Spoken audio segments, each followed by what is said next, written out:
하나님 말씀 디모데 후서 3장 14절, 15절 두 구절에 읽고 시작하겠습니다. 그러나 너는 배우고 확실한 일에 거하라. 너는 내게 누구에게서 배운 것을 알며 또 어려서부터 성경을 알았나니 성경은 능히 너로 하여금 그리스도 예수 안에 있는 믿음으로 말미암아 구원에 이르는 지혜가 있게 하느니라. 아멘. 확신할 때의 기쁨 두 번째인데요. 마지막 시간으로 나누고자 합니다. 이제 지난 첫 번째 시간에는 이제 확신할 때 뭐 7가지 확신의 성경에서 말하는 7가지 확신에 대해서 말씀을 드렸습니다. 바로 이제 처음엔 구원의 확신, 또 약속, 말씀의 확신, 또 믿음의 확신, 소망의 확신, 사랑의 확신, 또 보호의 확신. 또 이제 사랑의 확신은 속죄의 확신이라고 이렇게 해서 말씀을 드렸고요. 또 마지막 종합적으로는 기도 응답의 확신을 가져야 된다. 우리가 믿음 생활하면서 기도 응답이 사실은 이 모든 확신을 갖는 가장 중요한 종합적인 측면에서 가장 중요한 겁니다. 물론 기도 응답이라고 하는 확신, 기도 응답의 응답과 연결시켜서 확실한 말로 쓴 거는 성경적인 구절은 찾지 못했습니다. 그러나 이제 정말 주님 말씀하시기를 이제 지금까지 내 이름으로 구하지 아니했으나 이제부터 구하라. 그리하면 받으리니 너희 기쁨이 충만하니라. 이렇게 요한복음 16장 24절 이렇게 말씀하시고, 또 마가복음 11장 24절 보면은 너희가 무엇인지 기도하고 구하는 것은 받은 줄로 믿으라. 그리하면 그대로 되리라. 이렇게 말씀하시거든요. 그러니까 받은 줄로 믿는다는 게 이게 가장 큰 확신이란 편이 아닌가 생각이 듭니다. 바로 우리가 이제 확신이라는 것은 믿음의 한 표현, 확실한 믿음이라는 뜻인데, 바로 무엇인지 기도하고 구한 것들은 받은 줄로 확신하라는 거죠. 바로 예수님이 이런 확신을 갖게 되면 23절 보게 되면은 너희가 이 산들어 들려 바다에 던지우라 하고 그 말한 것을 의심하지 않고 정말 그대로 믿으면 바로 그대로 되리라. 23절에 먼저 그렇게 말씀하시고 이렇게 24절 말씀하는 거거든요. 이런 점에서 볼 때 우리가 확신 간다는 것이 얼마나 중요한지를 알게 됩니다. 오늘 읽은 본문은 확신을 갖되 기준을 어디에 두느냐? 그냥 혼자서 확신 갖게 되면 이것 하나의 신념에 불과한 거거든요. 자기 경험을 통해서 확신을 갖는 것은 신념을 강화할 뿐입니다. 바로 경험이나 자기의 어떤 이론이나 사상을 통해서 확신을 갖는 것이 아니라 성경을 통해서 우리는 확신을 갖게 되는 거죠. 확신의 기준이 성경에 있다는 겁니다. 그래서 성경을 너희가 배우고 확실한 일에 거하라 하면서 바로 초점은 성경에 있다는 것을 여기 본문은 말씀하고 있는 거죠. 이런 측면에서 볼 때 우리가 확신의 기준을 내 경험으로는 그렇지 않은데 당신의 말씀, 하나님 말씀, 성경의 말씀을 내가 따라갑니다. 이게 이제 중요한 확신인 거죠. 이런 대표적인 사람이 베드로였죠.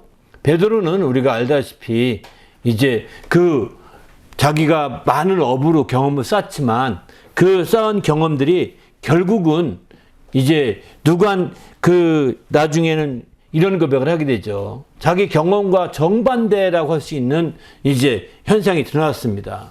밤새도록 그가 물고기 잡았지만 경험상으로 이렇게 잡으면 되겠다 잡았는데 아무것도 못 잡고 나오게 되죠. 그때 예수께서 이제 더 깊은 데로 던져라 이렇게 말씀하시고, 또 한편은 내 왼편에 던져라, 오른편에 이렇게 다른 편에 던지라고 이렇게 말씀합니다. 두 번씩 좀 얘기했던 걸 보게 됩니다. 베드로를 통해 두 번의 경우가 있는데 물고기와 관계되어서 그때에 첫 번째 깊은 곳에 던지라고 할 때 사실은 밤새도록 이제 그 물고기는 잠을 잘 때 깊은 곳에 안 자거든요. 바로 수초라든가 이런 곳에 자기 때문에 그쪽에서 많이 되는데 다 헛되한 거죠. 그러나 이제 예수님이 말씀할 때 깊은 곳에 던지라는 겁니다. 그러나 그때 베드로는 말합니다. 바로 내 경험으로는 아닌데 당신의 말씀에 의지해서 합니다. 라고 이렇게 말하는 거거든요. 그 주의 말씀에 의지해서 내가 던지겠나이다. 그래서 던졌더니 막 물고기가 배에 가득 찰 정도로 많이 잡혔다고 했습니다.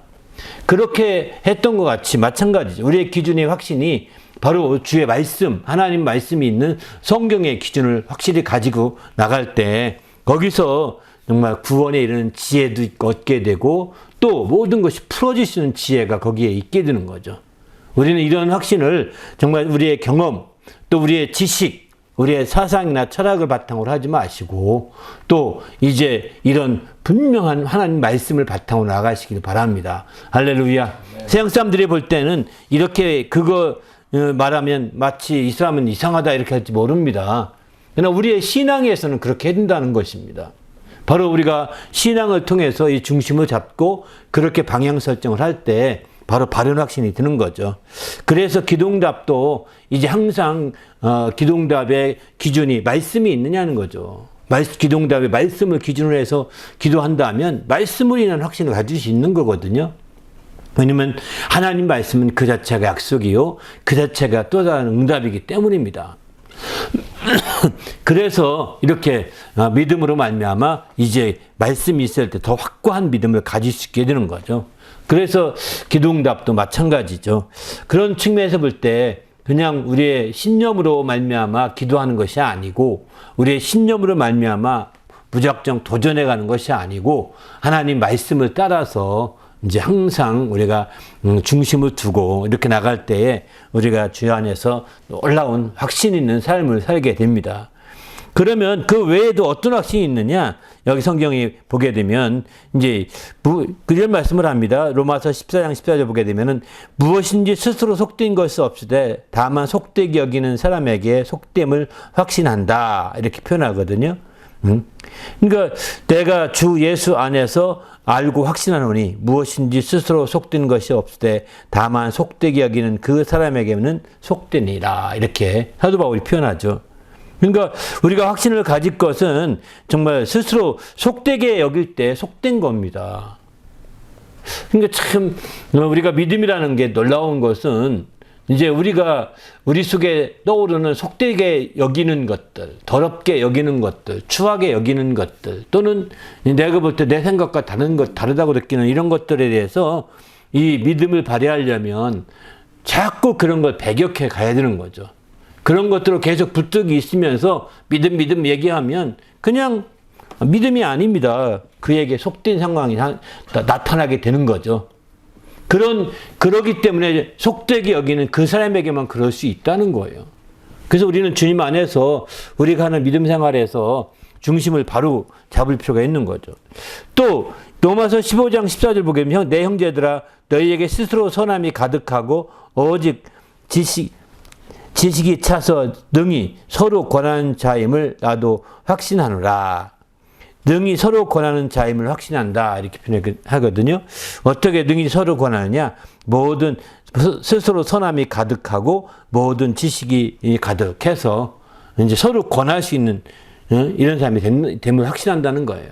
그러니까 우리가 믿음 생활을 하면서 이제 바로 이런 선함이 가득하고 또 지식이 가득한 사람들 보면 이제 서로 권할 수 있는 거예요.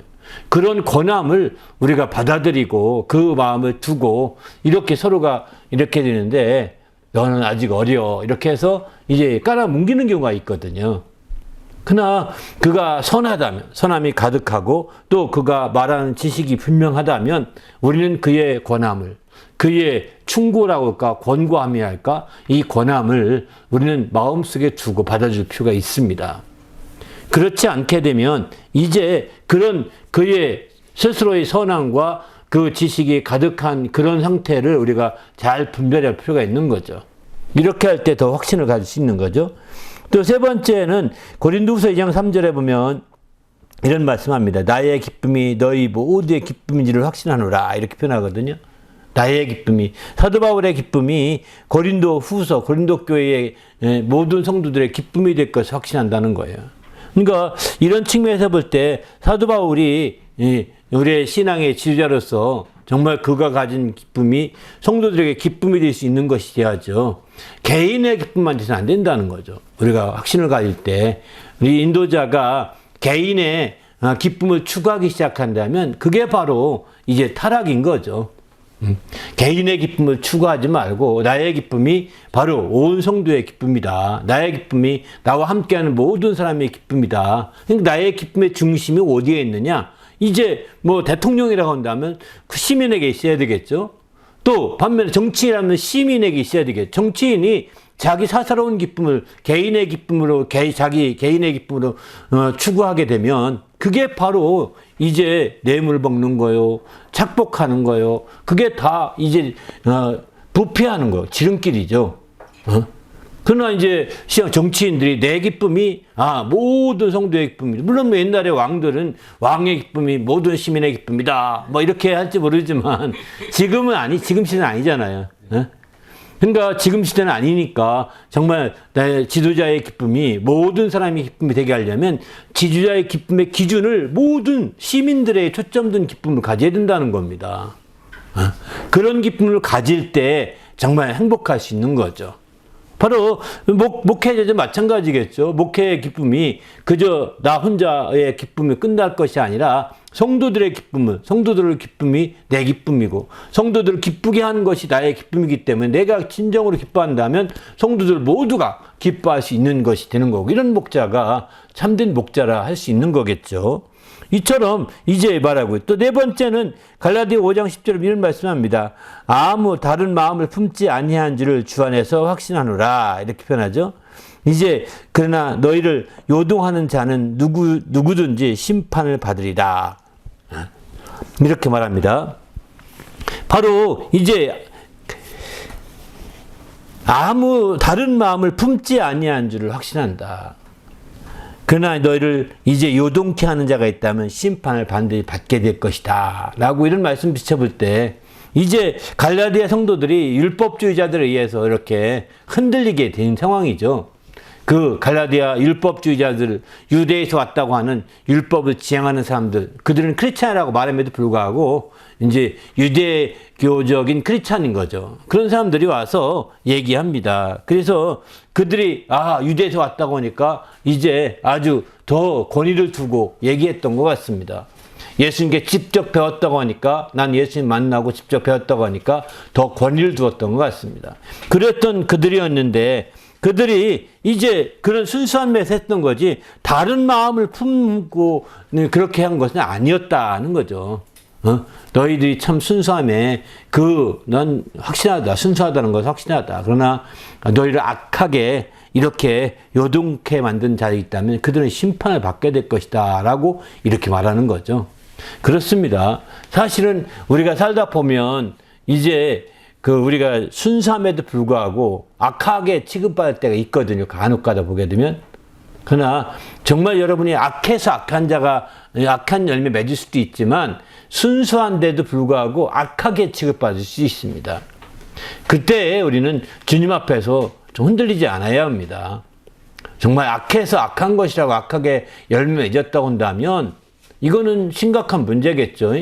그러나 이제 여러분이 악하지 않고 순수한데 이제 정말 악하다 평이 나오고 악하다고 하는 그런 부정적인 그 평판이 나온다면 여러분은 확신을 가져야 됩니다. 정말 주저할 것이 없는 거죠. 그러나 그런 똑같이 악하다는 평판이 여러분 순수함에도 계속 나온다. 2번, 3번, 4번. 그러면 또 뭔가 또 자기 자리 돌아볼 것이 있겠죠. 이렇게 돌아보고 주의 뜻대로 사는 것이 굉장히 중요합니다. 어쨌든 어떤 상황이 되든 그렇게 자꾸 하고자 하는데 하나님의 영광을 드러낼 수 있는 거죠. 되다 보니까 후서 3장 4절에 보면은 우리가 명한 것을 너희가 행하고 또 행한 줄을 우리가 주 안에서 확신하노니, 이렇게 말하거든요. 명한 것을 행하고 행할 줄을 또 확신해야 된다. 또 우리가 복음을 증거하고 또 영적인 인도자들이 말씀을 가르치고 전합니다. 그런데 그들이 그 말씀을 듣는다고 확신을 해야 전할 수 있는 거지, 그들이 아이고 저 병신 같은 거 듣지도 못하는데 또 들어봤자 기가 막혀서 못 들을 텐데 이렇게 많은 속을 판단한다면 이게 안 되는 거죠. 전할 수가 없는 거죠. 그러니까 말씀을 전할 때 그 말씀을 듣고자 한다는 것, 정말 그리고 그것을 행하고자 한다는 확신을 가져야 합니다. 그래야 담대하게 말씀을 전할 수 있는 거지. 또 그들이 비록 그런 열매가 없어고 또 그런 모든 것 상황이 안 된다 하더라도 그것을 확실하게 확신을 가질 때 돼야 돼. 그래서 정말 먼저 속으로 판단하는 마음들을 내려놓는 것이 굉장히 중요합니다. 우리가 판단한 마음을 내놓지 않게 되면 이제 거기서 그만둬야 되는 거죠. 판단한 마음은 가진 상태에서 말씀을 전하고 판단한 마음 상태에서 말씀을 증가하고 이렇게 하는 것은 무의미한 일인 겁니다. 속단하지 말고 그렇게 온전히 전해서 정말 주의 뜻대로 증거하시길 바랍니다. 할렐루야. 뭘 알겠느냐, 얼마나 알겠느냐, 얼마나 깨닫겠느냐, 새로운 사람인데 어떻게 하겠느냐, 이런 식으로 판단하거나 속단하게 되면 아무것도 아닙니다. 저희도 이제 요즘에 새로운 청년으로 와서 이제 말씀을 전하는데 이제 완전히 뭐 교회 처음 간 사람인 줄 알았죠. 그런데 나중에 알고 봤더니 그건 또 아니더라고요. 그러니까 설교라고 말 안 하고 연설 참 좋던데요 이렇게 말합니다. 연설이 좋다고. 귀여워. 목사님 연설 참 좋던데요 이렇게 얘기합니다. 얼마나 새로우면 그렇게 연설이라고 하겠습니까? 설교라는 단어를 잘 모르는 거죠. 아직 상황이, 그죠? 그만큼 새로운 신자인데, 그래서 듣는구나, 이런 생각이 든 거예요. 그러니까 전 아무도 모를 텐데 전화 받다 무슨 있나 이런 생각을 하고 하는 건 아니거든요. 어쨌든 나는 그 영혼에게 증거한다.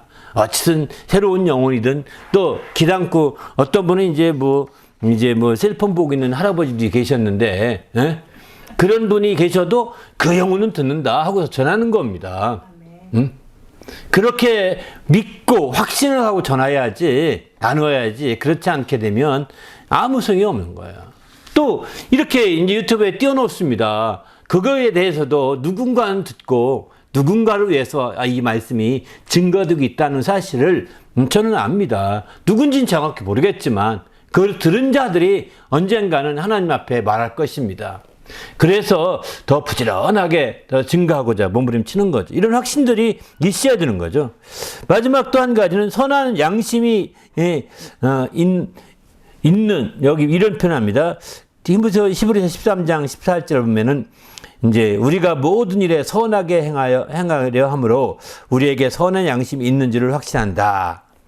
모든 일에 선하게 행하려 함으로 우리에게 선한 양심이 있는지를 확신해야 한다. 이런 선한 양심이 있다고 하는 확신이죠. 선한 양심이 있는 확신을 가져야 합니다. 그러니까 우리가 정말 나는 양심이 악하다 하는 것은요, 화인 맞았다는 뜻이거든요. 양심이 약하다 생각하지 마십시오. 악하다는 표현 쓰지 말라고요. 양심은 항상 선하게 행하고자 하는 게 우리의 양심이거든요. 그런 양심을 우리가 여기서는 염두에 둬야 되는 거죠. 그런데 바로 내게 선한 양심이 있다고 하는 걸 알고 그 양심에 귀를 기울일 필요가 있는 거죠. 그리고 선하게 살고자 우리가 힘쓸 때 바로 이런 선한 양심을 따라서 우리 영혼이 잘 되지 않겠습니까? 이런 길로 나가야 되겠다 이런 생각합니다. 두 번째, 오늘 이제 확신과 함께 꼭 가져야 할 것이 있는데 무엇이 있느냐? 성경은 확신과 함께 확신만 말하지 않고 확신과 함께 또 뭐 추가로 뭐뭐와 이런 식으로 표현합니다. 바로 확신과 함께 가질 것 담대함을 가져야 된다고 말합니다. 확신만 가져서 아니고 확신과 함께 담대함을 가져야 된다. 에베소 3장 12절 보게 되면은 바로 믿음으로 말미암아 담대함과 확신을 가지고 이렇게 표현하거든요. 확신과 함께 믿음으로 말미암아 담대함도 가져야 되는 거예요.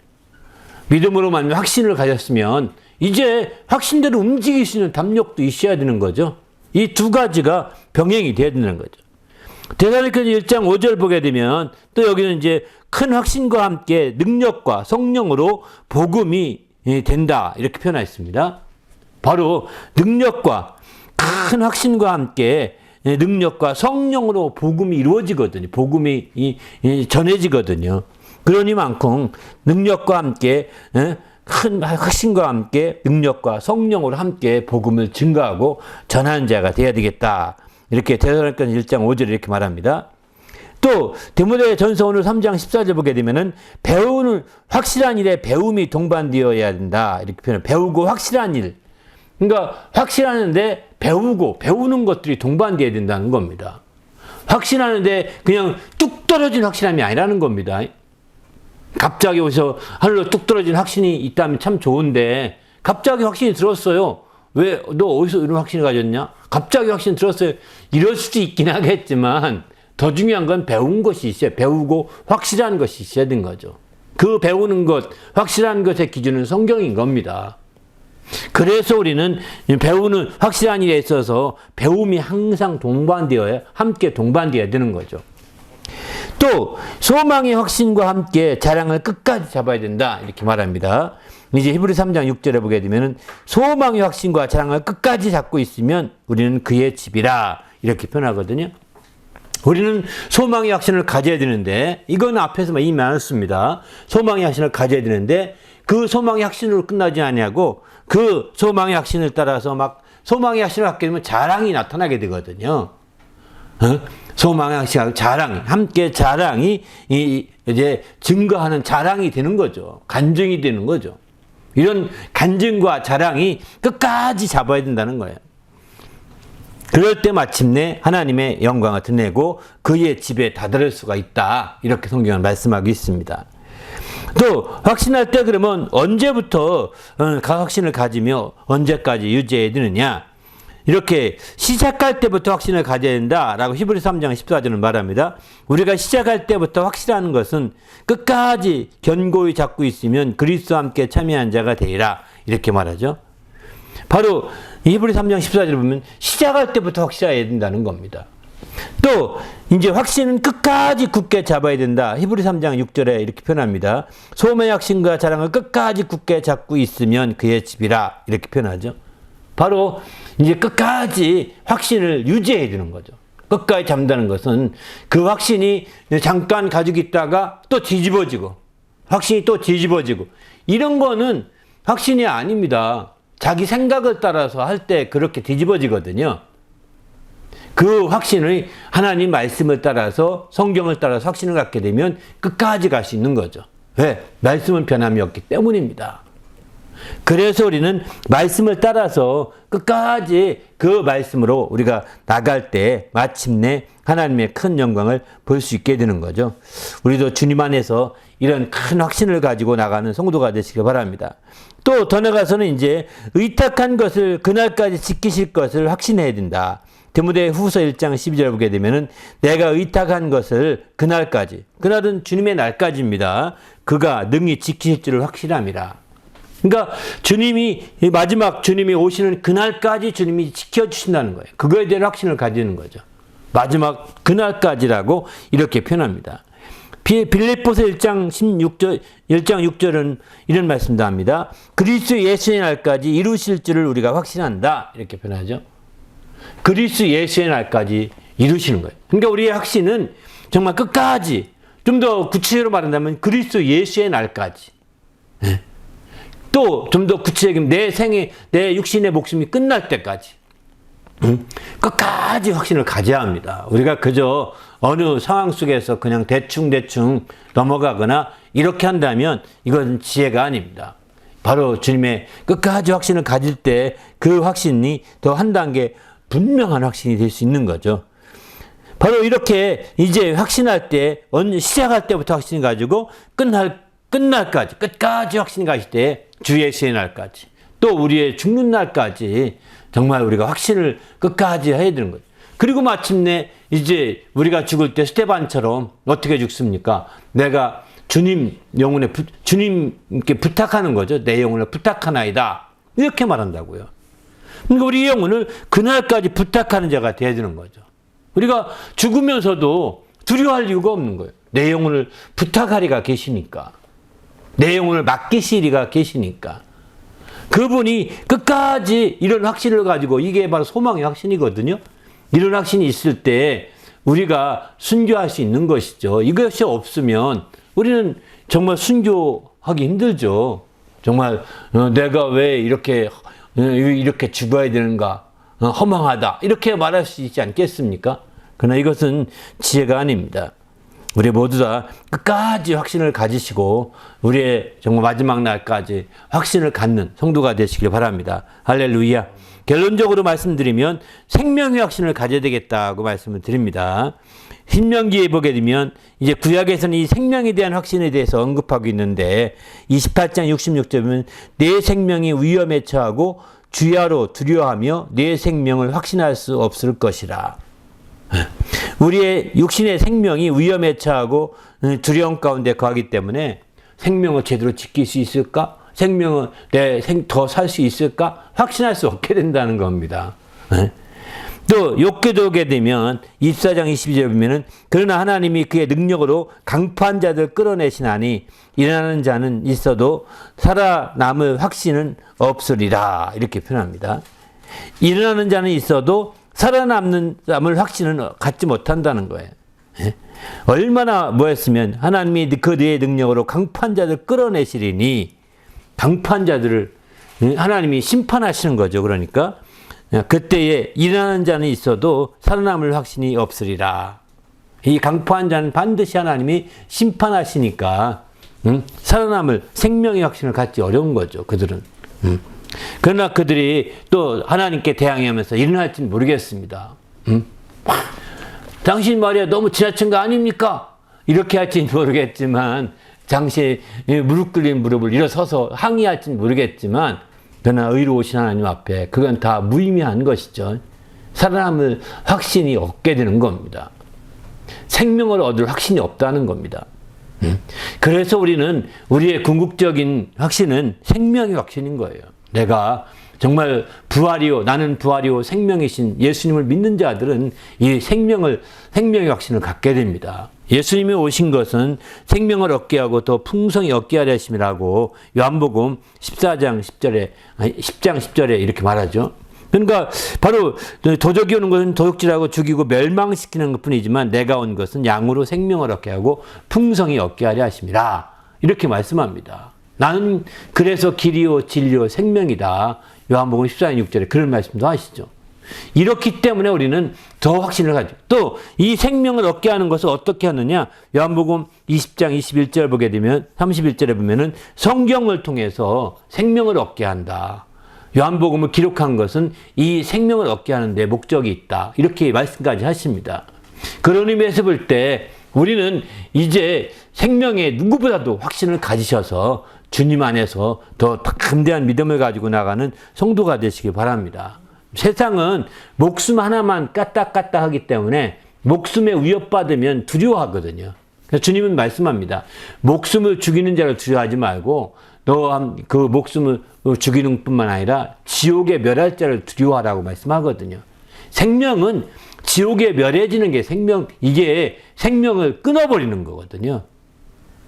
생명을 끊어버리는 겁니다. 지옥은 사망이 지배하는 곳이기 때문에 거기서는 생명이 존재할 수가 없는 거예요. 생명은 바로 오직 생명이신 하나님과 함께 생명이 거할 수 있는 거죠. 그래서 우리는 주님 안에서 생명이신 하나님께 나가기 위해서는 이 땅에 있을 때 생명을 얻어야 합니다. 육신을 가지고 있을 때, 우리 목숨을 가지고 있을 때 생명을 얻어야 합니다. 바로 길이요 진리요 생명이신 그 예수님을 통해서 생명을 얻어야 합니다.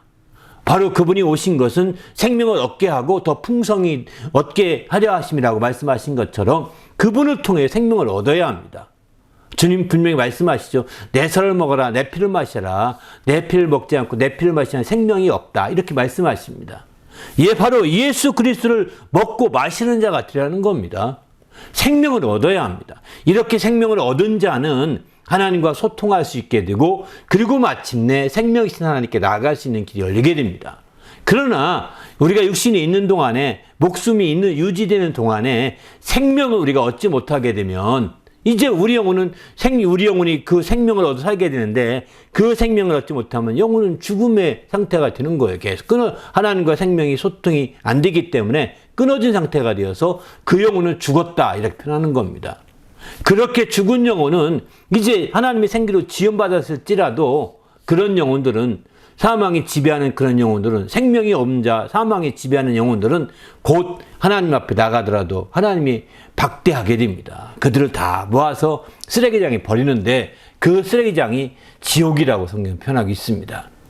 바로 그렇기 때문에 우린 주님 앞에서 이 땅에 있는 동안에 예수 그리스도를 통해서 생명을 얻고 이 확신을 가져야 되는 거죠.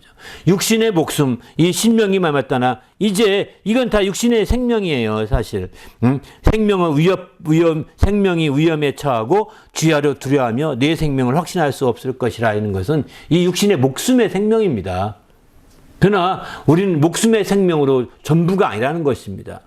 우리 영혼의 생명이 있는 거거든요. 목숨이 끊어질지라도 영혼이 생명을 가져야 되는 거예요. 영혼이 생명을 가질 때 그 생명이 하나님께 나갈 수 있는 길이 열리게 되는 거고, 영혼이 생명이 없어지게 되면 이제 그 영혼은 사망과 함께 처해지게 됩니다. 그래서 우리는 이제 영원한 사망 가운데 처해지는 그런 상황이 되는 거죠. 그러기에 우리는 주님 앞에서 철저히 예수를 믿고 예수로 말미암아 생명을 얻되 풍성히 누리는 성도가 되시길 바랍니다. 할렐루야. 그럴 때 이런 생명의 확신을 갖고 담대한 역사를 이룰 수 있는 거죠. 오늘 말씀 생각하며 기도할 때 하나님, 우리가 이처럼 주의 말씀을 통해서 생명을 얻고 풍성히 누리는 자가 되게 하실 때 이런 생명의 확신을 가지고 담대하게 나갈 수 있도록 도와달라고. 그래서 마지막에 정말 끝까지 나가되 마지막 내 영혼을 부탁하나이다 라고, 이렇게 스데반이 그렇게 했고, 우리 주님도 내 영혼을 하나님께 부탁하나이다 하고 운명하지 않으십니까? 이렇게 하듯이 우리도 마지막까지 이렇게 생명을 얻어서 그 생명으로 나가다가 마지막인 그 영혼을 우리 하나님께 부탁하고 정말 창조주 하나님께 의탁하고 나가신 자가 될 때 하나님의 영광을 드릴 수 있는 거죠. 이런 확신들이 넘치는 귀한 삶을 살게 해달라고 오늘 말씀 생각하면서 간절히 기도하겠습니다.